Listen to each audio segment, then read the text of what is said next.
ஒரு அழகான புல்வெளியில் சிறிய மின்மினி பூச்சி வசித்து வந்தது. எப்போதும் இருட்டைக் கண்டு பயப்படும். ஒவ்வொரு இரவிலும் மின்மினி பூச்சிகள் எல்லாம் நட்சத்திரங்களின் கீழ் விளையாடிக் கொண்டிருந்தன. ஆனால் அந்த சிறிய மின்மினி பூச்சி மட்டும் ஒரு இலைக்கு கீழே மறைந்து விளையாடின.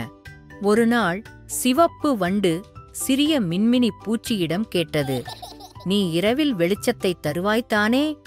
"ஆம்" என்று சிறிய மின்மினி பூச்சி சொன்னது.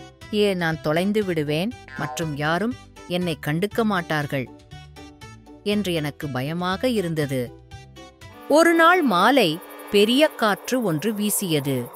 அப்போது அங்கே இருந்த சிவப்பு வண்டு ஒரு புதரில் வெளியே வர முடியாமல் சிக்கிக்கொண்டு தவித்தது. "உதவி, உதவி" என்று கத்தியது. ஆனால் அங்கே மிகவும் இருட்டாக இருந்ததால் யாரும் பார்க்க முடியவில்லை. சிறிய மின்மினி பூச்சி வெளியே வந்து பார்த்தது. அப்போது சிவப்பு வண்டு ஒரு பிரச்சனையில் இருப்பதைக் கண்டது. சிறிய மின்மினி பூச்சி எதையும் யோசிக்காமல் பறந்து சென்று வெளிச்சத்தைக் காட்டி உதவியது. இதனை பார்த்த மற்ற மின்மினி பூச்சிகள் எல்லாம் வெளிச்சத்தைக் காட்டி சிவப்பு வண்டை காப்பாற்றினர். நீ செய்ததை பார்த்து மற்ற மின்மினி பூச்சிகள் எல்லாம் பாராட்டினர். "இந்த முறையில் நீ பயப்படவில்லை" என்று சிவப்பு வண்டு கூறியது. சிறிய மின்மினி பூச்சி சிரித்தது.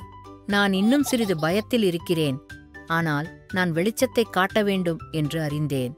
அந்த இரவுக்குப் பிறகு சிறிய மின்மினி பூச்சி முதலில் பயந்திருந்தாலும் இப்போது அதனின் வெளிச்சத்தால் மற்றவர்களுக்கு உதவ முடியும் என்பதை அறிந்து கொண்டது.